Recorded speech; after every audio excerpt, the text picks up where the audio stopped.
Well, this is a very interesting session and a very difficult session. I mean, to predict the future is not something we do every day as journalists. We report what happens.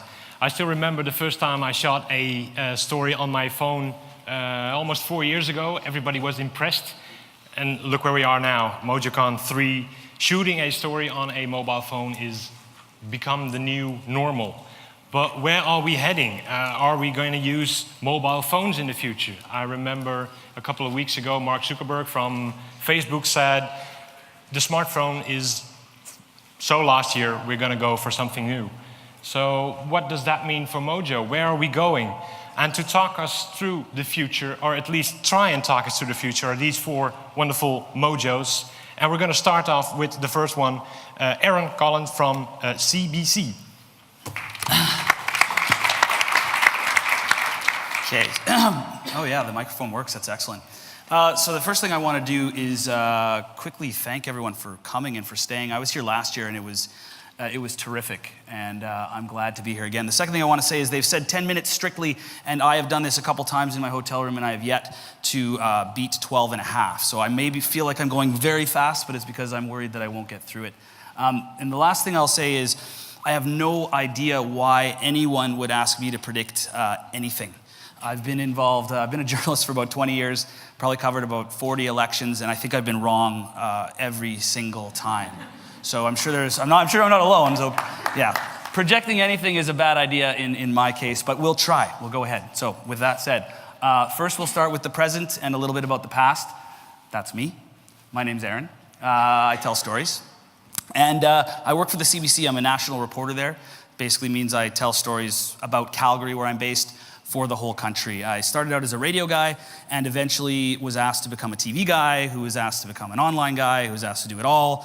And so as I was sort of rapidly moving towards a nervous breakdown, I started looking for ways to streamline my workflow, and that led me to my iPhone, which I started mucking about with around 3 years ago. It didn't go terribly. I filed some stories that went okay, and about a year and a half ago, they asked me to start working full-time as a Mojo, which gets me here. And now I also train mobile journalists in the dark arts of the Mojo with partner in crime in this, Kyle Bax, who's out there right now. You should talk to Kyle. He's very tall. You can find him. Kyle, are you there?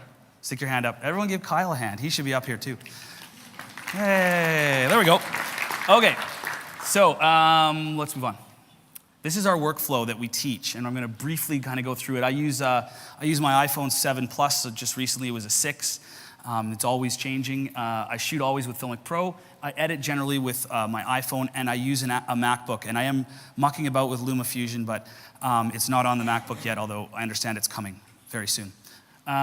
So I feed with whatever works. It can be any number of apps, and I go live with Degero or Lucy Live, depending on whether it's TV or radio. And the idea of the workflow is that we can gather one time, one way, but we can feed for all the different platforms without being we produce these covered rants in the field, which is basically, any journalist will know, sort of talking from in the field in front of the burning building or the plane crash or the cat up the tree or whatever we're doing that day.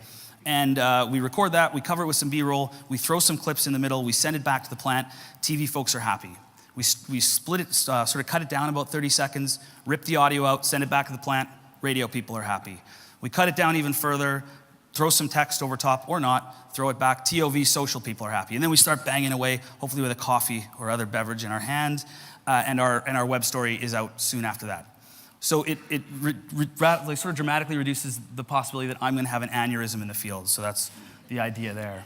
So got a little quick clip, because you're supposed to be sort of cool and have video. This is the 24-hour national CBC thing, and this is a short example of that workflow in action. It won't be the whole thing, so don't worry. Well, you've heard the stories about Americans who say they'll move to Canada if Donald Trump becomes president. But a big movement of people is already underway inside the U.S. Here's the CBC's Erin Collins now with the story about the area known as the Redoubt. The winding rural roads of the American Redoubt are billed as a refuge for conservative Americans worried about the future of their country.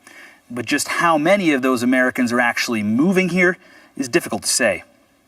To be sure, the wide open spaces of the northwestern U.S. is a draw for many worried about the future. And for some, like Chris Walsh, that's good for business.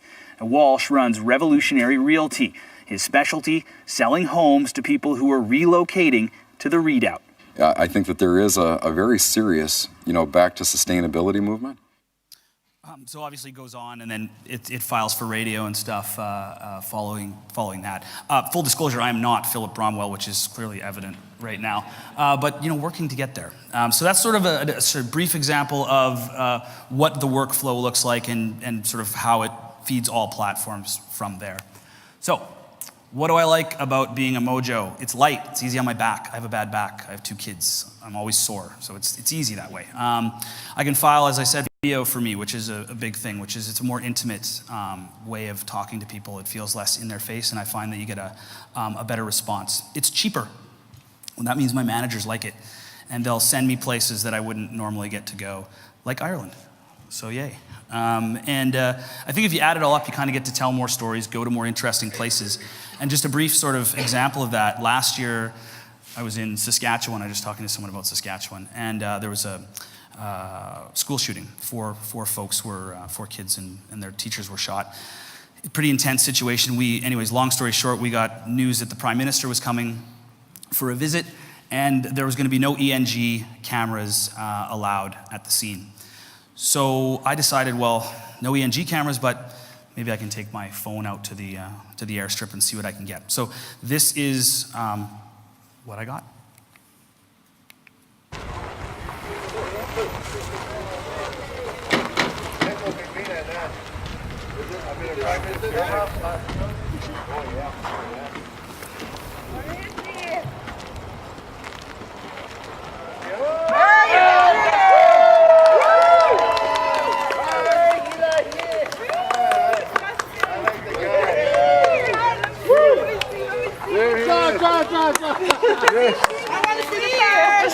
Merci, Cho.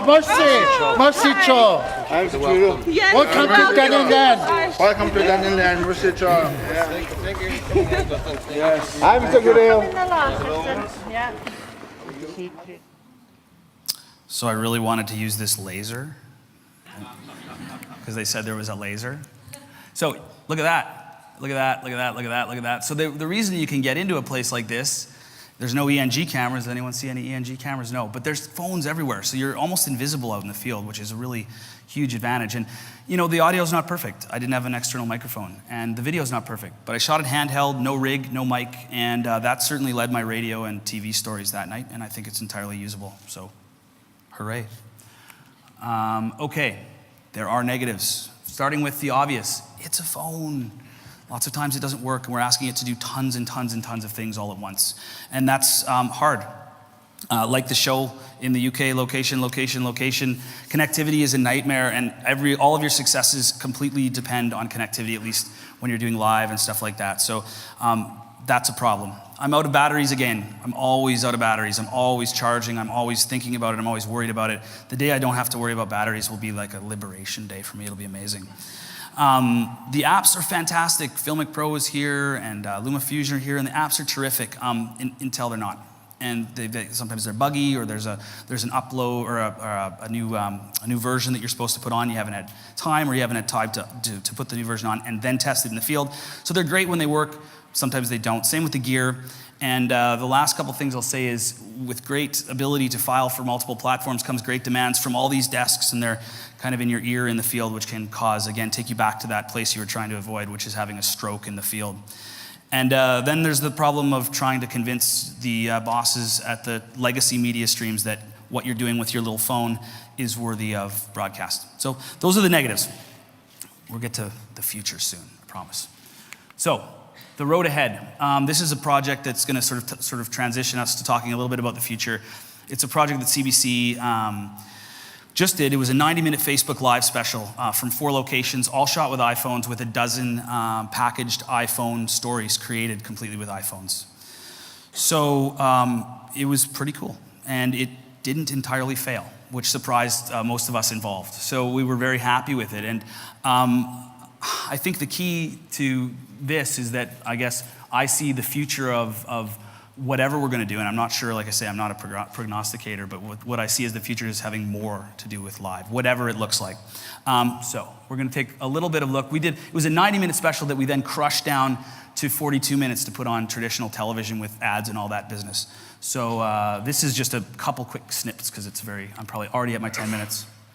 Here we go. Hello, Facebook. You are watching The Road Ahead. I'm Erin Collins, a reporter here with CBC Calgary, and tonight we're going to be starting a conversation about what comes next for our city, economically, politically, culturally. And we're going to be doing that in a number of ways from a number of places around the city. We've got reporters moving around the city. We have a reporter on a C train. We have a reporter at the top of the Calgary Tower. We have a reporter in a park somewhere. I'm not really sure why. And of course, I'm here at the Ship and Anchor pub. So we're going to be trying something a little bit different tonight.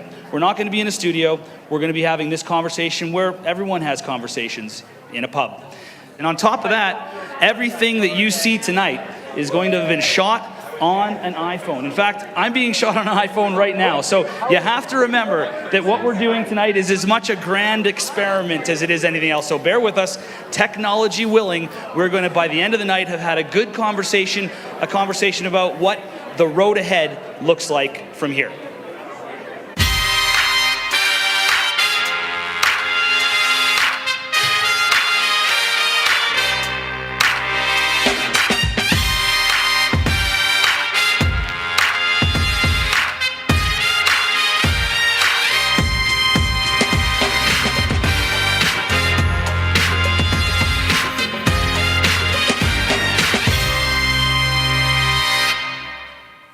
See the road ahead, see how I brought it all back? Now we talk about the future. It's very clever, right? Okay, so I have no idea what's coming is the key here. I'm not good at predicting the future. But I guess what I will say and what I say to the people that I train is the stuff that we're producing and some of the stuff that you just saw there, it's the absolute worst that it's ever going to be. And it's pretty good right now. But it's never going to get worse. The gear's going to get better. The apps are going to get better. The connectivity is going to get better. And I think maybe most importantly, we're going to get better. So I'd also say, kind of hearkening back to the first talk of the day, in a low revenue environment, this stuff provides advantages for people that embrace it. And live matters, which is why I think this experiment worked and why I think it's important, because we'll be going live more. And that's being able to go live in 90 seconds is kind of a big deal, especially with whatever you have in your pocket. So I guess to wrap up, I have no idea what the future looks like, but I don't think it's going to look like the TV that I watched with my mom and dad growing up. It's going to be something different. That's vague enough. Thanks. Thank you, Erin. Well, thank you, Erin. But before we go to the next speaker, I would just like to ask one question, because the experiment you showed on Facebook Live, how many people actually watched it? So it aired in a bunch of different places. We didn't do a lot of promotion of it because we were pretty worried that it might be sort of a cartwheeling fireball of failure, which it wasn't, thankfully. So we had about 15,000 views on Facebook. And then we've of course, turned it into a television program. So in that hour of programming, that's a different viewership, right? So some thousand viewed it there. And then we also chopped up all the items and played and put them on YouTube, as well as the whole thing on YouTube. And then we also used the items on our late night news and on our 6 o'clock news. So I think it sort of speaks to how things can be repurposed. And we sort of flipped the agenda where we started on social and then it bled out to all the other platforms, as opposed to what a lot of stations are doing, which is do traditional television or radio and then put it on the internet. So hard to know exactly the number, but many, many thousands, I guess. But is this something you see being incorporated in the standard workflow of doing things? In big stories, getting a Facebook Live out there? That's the idea. We wanted to also work, we used the traditional control room. We wanted to use an iPad for a control room, but we couldn't find one that would allow us to use separate Wi-Fi hotspots. We had to be on the same one. So we're going to get there, though. Like I say, everything's going to get better. And we're planning one now that will be not one city in 4 locations, but across the country in Canada, and hopefully we can make that happen soon. So I think it's going to be something that happens more often, Okay, thank you. Well, to start off the discussion, there's something I actually wondered about today. You say it's very easy to teach people this.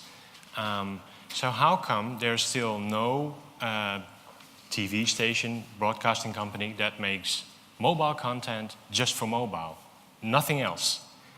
Any idea why? Because it's easy to do, it's cheap, as we all agree on.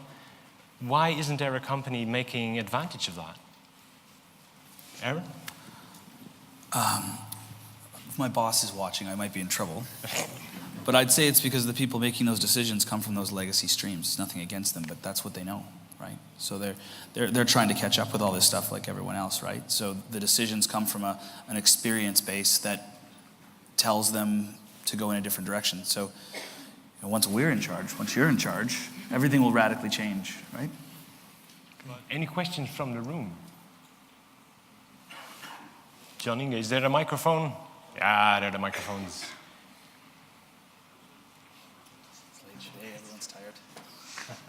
It's the pink one, yeah. I'm John from Norwegian Broadcasting, and I work pretty much the same workflow as Erin does. And I spoke to you yesterday about several issues, but on a daily basis, when you and I create our content, we make it for TV, we make it for radio, we push it online. We are supposed to maybe do a Snapchat story, update on Twitter. We should do some kind of Vine while they were active, not anymore. We should do 360 video, and we should do some Instagram photos, and we should do all these kinds of things. Is there a limitation for what is possible for one person to actually achieve? What will happen in the future? Will we be bound to carry with us all kinds of equipment for all sorts of platforms and to work as one-man bands, as Patrick has been doing for many years, and you, Erin, has been doing for many years as well? So is the future going to be like hell for us as persons and journalists, or will technology make our lives better? It's a question for all of you, actually. Erin, you want to start? Sure, I guess. Well, cloning technology must be close. I mean, this is the wrong conference for that. But when there's 5 Johns, it'll be no problem. John 1 will do the 360 and so on.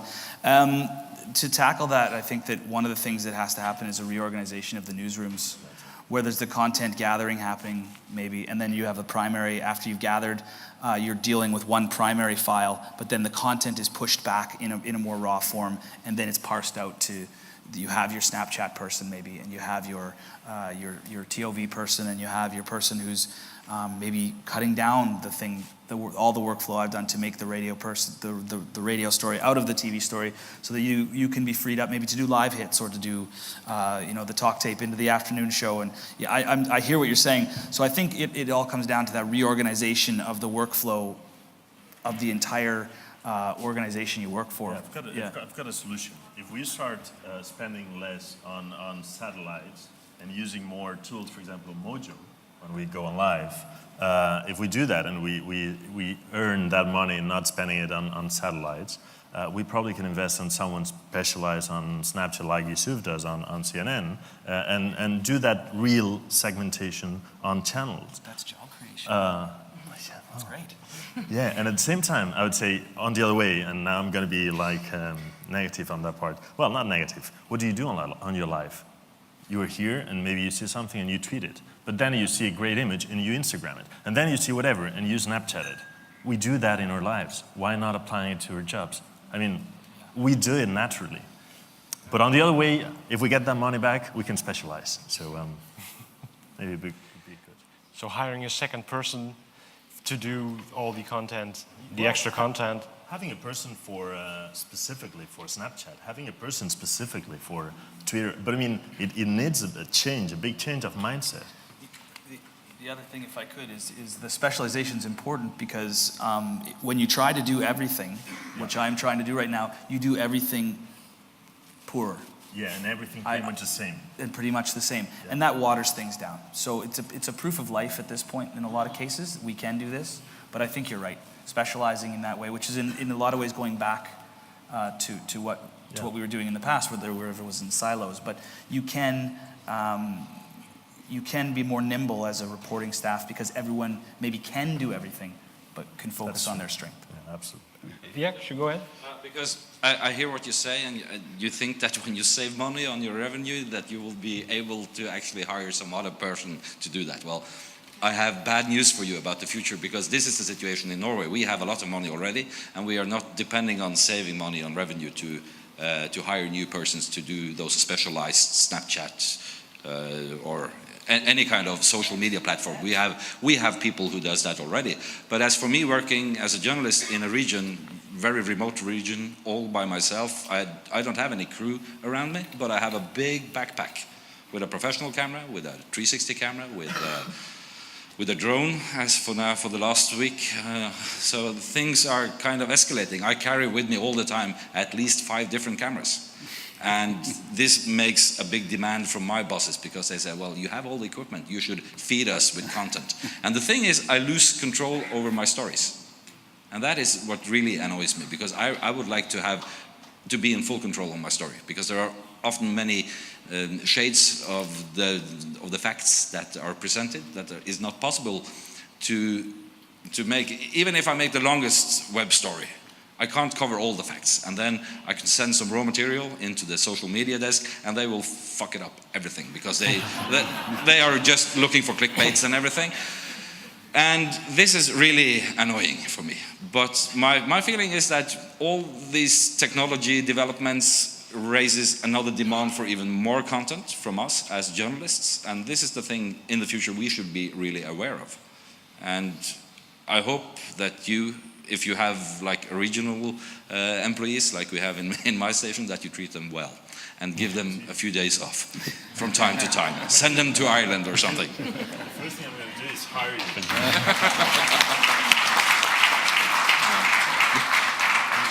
I see another question in the back. Guillaume? If I can actually get my voice to work, and I'm supposed to speak again in a minute. But anyway, at the very first MoJoCon, we had a futurist called Gerd Leonhard who did the keynote address. And during that keynote address, he talked about how machine learning and artificial intelligence and everything was going to revolutionize everything we do. So now I'm going to play complete devil's advocate and agent provocateur and say, no one in everything, and I've been in almost every session so far today, has mentioned the impact of machine learning and algorithms and 5G, how that's going to affect what we do. But I can promise you, and I'll actually stake my career on this, so I better get good at gardening. But I honestly think that by 2020, when we get 5G, we will be pretty much live on the go constantly with the devices. It may be 8K live streams, which can be cut up in all different ways using algorithms and distributed to all platforms almost in real time. But the problem is the machines are coming, and we need to start to work out the creative part of this, because that's where our essence is. I think personally, we labor too much about the technological solutions and lose sight of the fact that it's the creative art of the storytelling that is unique to us. The best algorithms in the world will not tell stories with empathy and passion the way that people do. That's where we need to put our energy. Thank you.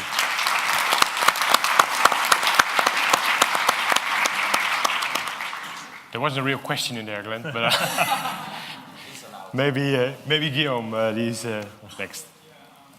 Because I used to be a journalist. I worked for nearly 20 years, first in radio, then in French public TV, and I'm a MoJo trainer and consultant. Thank you, Glenn, for stealing my thunder. I was about to bring the same argument to the table. But other than that, just a slight correction and then a question. A slight correction on teams actually producing content on mobile within TV newsroom for mobile exist. At SVT, I see them work. At the BBC, I see them work. The French partner with some third party that do that, exactly that, and bring new kinds of storytelling, parallel storytelling than the main TV linear products for mobile consumptions. And that is something I think that we should all be looking at. The question is, talking about future, I mean, we've been hearing about pushing your content to them, to the users. Don't you think the future is the users and not you? Anyone? Everyone's looking at me, why? Well, and you're right, we're doing what, just to your correction, we are doing that already in the CBC as well, in our local newsroom, but it's the exception, not the rule, I guess is what I would say. So much more of that in order to tackle John's problems. Because those problems still exist because that's not the norm. Yeah, probably. I mean, I think that one of the things you're seeing with the project we did where we designed pieces for the Facebook Live is we consciously took the reporters out of most of the pieces, because I think what people want online is much less of us. And the logical extension of that is much more of themselves. So yeah, I don't think there's going to be, I don't think we're going to eliminate the role for the storyteller, but the storyteller is going to be taken out of the story a lot more, which I think is a good thing. So yes, more of the people out there, but I think you'll still always need someone to, I don't know the word you want to use, maybe curate, analyze, you know. I'll let someone else smarter than I come up with that. Yeah, it's got to be. You guys figure out the word. But yeah, so that's what I would say. I think we have to leave it at that because the clock in front of us is blinking. So I would thank you very much for all you YouTube.